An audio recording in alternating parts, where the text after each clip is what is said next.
Hi folks, I'm Ken with QuickGRASS Pro, and today we're going to show you how easy the installation of your new erosion mat is.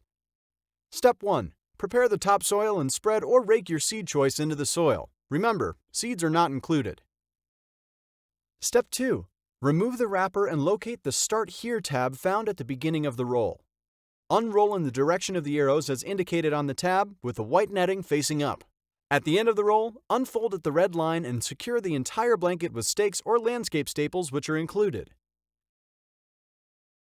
The blanket can easily be cut with scissors to fit your desired shape. Step 3.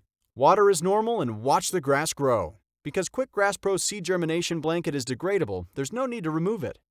Note, if mowing is required before the netting has degraded, cut away any netting that may become entangled in the mower and set the mower on the highest setting to avoid any entanglement. If the grass requires mowing, QuickGRASS Pro has done its job.